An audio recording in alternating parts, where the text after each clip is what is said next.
अस्सलामुअलैकुम वरहमतुल्लाहि वबरकातुहू। स्वागत है आप तमाम स्टूडेंट का आपके चैनल सदाए वक्त में। सो प्यारे बच्चों, कैसे हैं? उम्मीद करता हूं कि सब बच्चे खैरियत से होंगे। तो चलिए प्यारे बच्चों, आज की इस क्लास को फटाफट शुरू करते हैं। प्यारे बच्चों, आज का जो क्लास होने के लिए जा रहा है ये वस्तनीय परीक्षा 2025 सब्जेक्ट है मैथ पार्ट 1 क्लास।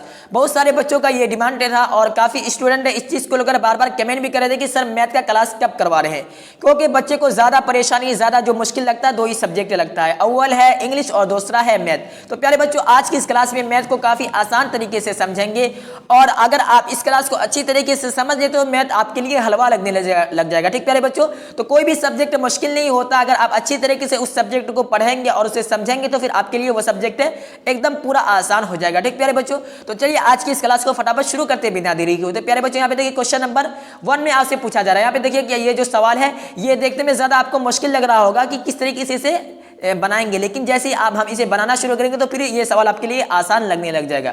जिस तरीके से आप क्वेश्चन नंबर 1 में आपसे पूछा जा रहा है कि 7 को अगर हम 2 से गुना करेंगे तो इसकी कीमत क्या होगी। ठीक है, यानी आप यूं समझिए कि 7 को अगर 2 से गुना किया जाएगा तो इसका कुल आंसर कितना आएगा। ठीक प्यारे बच्चों, तो आप जोड़ लीजिए 7 दूनी 14, तो यहाँ पे आपका आंसर क्या आएगा 14।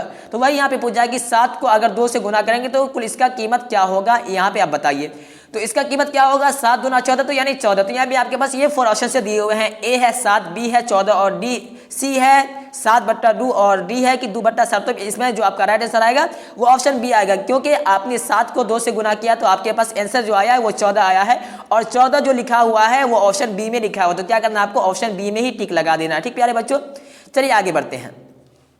आगे क्वेश्चन नंबर 2 में आपसे पूछा जा रहा है कि अगर हम 3 को 6 से गुना करेंगे, वही लिखा हुआ है यहाँ पे। ठीक प्यारे बच्चों, अगर हम 3 को 6 से गुना करेंगे तो कुल इसकी कीमत क्या होगी, यानी इसका आंसर क्या आएगा। ठीक प्यारे बच्चों, इसी तरीके से यहाँ पे देख सकते 3 को 6 से गुना करेंगे तो 3 और 6 की कीमत क्या होगी, यहाँ पे आपको बताना होगा। तो 6 त्रिके 18, अब यानी 3 छक्के 18, जिस तरीके से आप गुना कर सकते हैं। तो गुना करने के बाद आपका जो भी आंसर आता है उसे यहाँ पे ऑप्शन से में देखना है कि यानी जो हमारा आंसर आया है वो किस ऑप्शन में है। तो यहाँ पे जो हमारा आंसर आएगा 18 तो वो ऑप्शन बी में है, तो इसमें क्या करना है, हमें ऑप्शन बी में ही टिक लगा देना है। प्यारे बच्चों, आपका परीक्षा जो होगा वो परीक्षा में भी इसी तरीके से आएगा। ठीक प्यारे बच्चों, यहाँ पे सवाल नंबर लिखा रहेगा, उसी तरीके से यहाँ पे आपका सवाल रहेगा और नीचे में आपके ऑप्शन से दिए हुए होंगे। ठीक प्यारे बच्चों, जैसे कि मान लीजिए कि ये सवाल आपका परीक्षा में आ गया। ठीक प्यारे बच्चों, तो आपको यहाँ पे टिक नहीं लगाना, नहीं यहाँ पे टिक लगाना। ठीक प्यारे बच्चों, कैसे करना, आपको सवाल पढ़ना है। तो सवाल यह है कि 3 को 6 से गुना करना होगा और इसका कीमत क्या है, इसे हमें यहाँ पे टिक लगाना होगा, यानी ऑप्शन में किसी भी एक ऑप्शन में। तो हम गुना करते हैं, 3 का 3 दूना 6, 3 दिया 3 जगह 12, 3 छक्के 18, 3 पंचे 15, 3 छक्के 18। ठीक प्यारे बच्चों, तो यहाँ पे 18 हमारा आंसर आ गया। तो हमें यहाँ पे खोजना है कि ए में है 18, कि बी में है 18, कि सी में है, कि डी में है। तो जो हमारा आंसर है ये बी में आ रहा है, तो इसे मेरे क्या करना है, बी में ऐसे टिक लगा देना है। बस ये आपका सवाल बन गया। इसी तरीके से आपको यहाँ पे टिक लगाना, उसके अलावा इसमें कोई भी छेड़खानी आपको नहीं करनी है, ये आपका सवाल बन गया। ठीक प्यारे बच्चों, चलिए आगे बढ़ते हैं। यह परीक्षा का एग्जाम्पल देखिए बताएं कि आपको इसी तरीके से आपको एग्जाम में बनाना होगा। ठीक प्यारे बच्चों, यहाँ पे क्वेश्चन नंबर 3 में आपसे क्या पूछा है कि 4 को अगर 5 से गुना करेंगे तो क्या आपका आंसर आएगा। ठीक प्यारे बच्चों, तो यहाँ पे आपका आंसर आएगा ऑप्शन ए। तो यहाँ करना क्या है, 4 पंचे 20, तो ऑप्शन ए पे टिक लगा देना। ठीक प्यारे बच्चों, एकदम आसान है। अगर आप अच्छी तरीके से समझ लिए होंगे तो फिर आपको ये आसान लग रहा होगा, लेकिन यहाँ पे देखिए देख रहे जो रहे इस तरीके से यहाँ लिखा हुआ है, ये ऐसे आपको देखने में थोड़ा मुश्किल लग रहा होगा। ठीक प्यारे बच्चों, लेकिन अगर आप इसे समझ लिए होंगे, अगर इस तरीके से आपके परीक्षा में आएगा तो फिर आपके लिए काफ़ी आसान हो गया। ठीक प्यारे बच्चों, सिर्फ यहाँ गुना करने के लिए बोला जा रहा है। चलिए यहाँ पे देखिए, तो यहाँ क्या है कि 8 को अगर हम 8 से गुना करेंगे तो क्या आपका आंसर आएगा, वो यहाँ पे आपको टिक लगाना होगा। तो 8 ही 8 ही 64, सिंपल है। आपको अगर पढ़ना आता तो पढ़ लीजिए और यहाँ पे आप इसे ए पे टिक लगा दीजिए। ठीक प्यारे बच्चों, आगे बढ़ते हैं। क्वेश्चन नंबर यहाँ पे 5 में आपसे पूछा जा रहा है कि 7 को अगर हम 9 से गुना करेंगे तो हमारा कुल आंसर कितना आएगा। ठीक प्यारे बच्चों, तो इसमें जो आपका आंसर आएगा वो आएगा 7 9 63, तो ये ऑप्शन बी आएगा। ठीक प्यारे बच्चों, तो इसे आप लोग यहाँ पे नोट कर लीजिएगा। चलिए नेक्स्ट क्वेश्चन की तरफ बढ़ते हैं। यहाँ पे क्वेश्चन नंबर 6 में आपसे पूछा जा रहा है, यहाँ कुछ आप अलग सवाल आ गया। ठीक प्यारे बच्चों, यानी आप सवाल को यहाँ पे चेंज कर दिया गया है। क्या यहाँ पे ऑप्शन 6 में कि डेट के सबसे बड़े आदत और छोटे आदत को फर्क को क्या कहते हैं। क्या सवाल है कि डेट के सबसे बड़े आदत जो है गिनती को उर्दू में आदत कहते हैं। ठीक प्यारे बच्चों, इसे आप लोग अच्छी तरीके से समझ लीजिए। तो क्या है कि डेट के सबसे बड़े आदत और छोटे आदत के फर्क को क्या कहते हैं। तो इसमें जो आपका राइट आंसर आएगा वो ऑप्शन ए आ जाएगा, यानी ऑप्शन ए यानी रेंज है। ठीक प्यारे बच्चों, इसे आप लोग नोट कर लीजिएगा। आगे बढ़ते हैं। आगे सवाल क्वेश्चन नंबर 7 में आपसे ये पूछा जा रहा है कि 60% का मतलब क्या है। 60% प्रतिशत का मतलब क्या है प्यारे बच्चों। यहाँ पे आपके पास ये 4 ऑप्शन से दिए हुए हैं, ठीक है प्यारे बच्चों। तो इसमें जो आपका राइट आंसर आएगा वो ऑप्शन ए आ जाएगा, यानी 100/60, ठीक है प्यारे बच्चों। इसे आप लोग यहाँ पे नोट कर लीजिएगा, ठीक है प्यारे बच्चों। चलिए आगे बढ़ते हैं।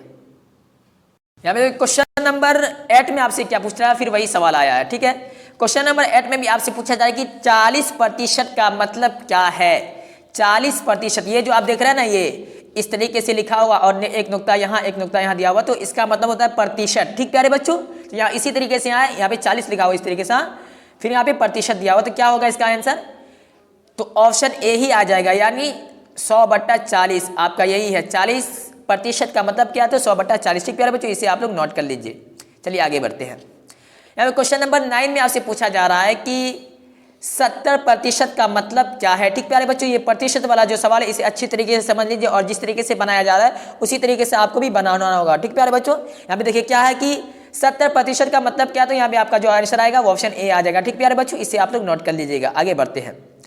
क्वेश्चन नंबर 10 में भी आपसे यही सवाल पूछा जाए कि 80% का मतलब क्या है, ठीक प्यारे बच्चों। इसे भी आप लोग समझ लीजिए अच्छी तरीके से। 80 जो प्रतिशत का मतलब है, इसका भी आंसर ऑप्शन ए ही आएगा, ठीक प्यारे बच्चों। इसे भी नोट कर लीजिएगा। चलिए आगे बढ़ते हैं। आगे क्वेश्चन नंबर 11 में आपसे ये पूछा जा रहा है कि 90% का मतलब क्या है, ठीक प्यारे बच्चों। यहाँ पे क्या इसका अलग आ सकता है, तो आप यहाँ पे देख लीजिए क्या आएगा, वो देख लीजिए क्या कि 90% का मतलब क्या, तो यहाँ पे आपका जो आंसर आएगा वो ऑप्शन ए ही आ जाएगा, ठीक प्यारे बच्चों। इसे आप लोग टिक लगा लीजिए। तो प्यारे बच्चों बहुत इजी सवाल था, काफ़ी आसान था, बस समझने की देरी थी आप लोगों को। अगर आप लोग समझ गए तो इसी तरीके से आप 100 सवाल भी बना सकते हैं, ठीक प्यारे बच्चों। तो इसी तरीके से आप लोगों को अपने नोटबुक में इसे उतार लेना है, और अच्छी तरीके से जिस तरीके से आपको बताया गया है तो इसे समझ लेना है 2-3 बार, 10 बार, 15 बार, इस तरीके से आपको जहन में बैठा लेना है, ठीक प्यारे बच्चों, ताकि आपकी परीक्षा में अगर ये सवाल आ जाए तो आप काफ़ी आसानी के साथ इसे बना सकें, ठीक प्यारे बच्चों। तो चलिए प्यारे बच्चों, आज की इस क्लास को यहीं पे समाप्त करते हैं। आज का क्लास आप लोगों को कैसा लगा, समझ में आया नहीं या नहीं आया, आप लोग अपनी राय कमेंट सेक्शन में जरूर दीजिएगा, ठीक प्यारे बच्चों। और आपके जितने भी स्टूडेंट हैं जो वस्तनीय परीक्षा की तैयारी करें, तो उनके पास इस क्लास को जरूर शेयर कर दीजिएगा, ताकि आपके साथ साथ वो भी फ्री ऑफ कॉस्ट वस्तनीय एग्जाम की तैयारी कर पाए, ठीक प्यारे बच्चों। तो चलिए आज की इस क्लास को यहीं पे समाप्त करते हैं, फिर मिलते हैं अगली क्लास में। तब तक के लिए खुदा हाफिज, अस्सलाम वालेकुम।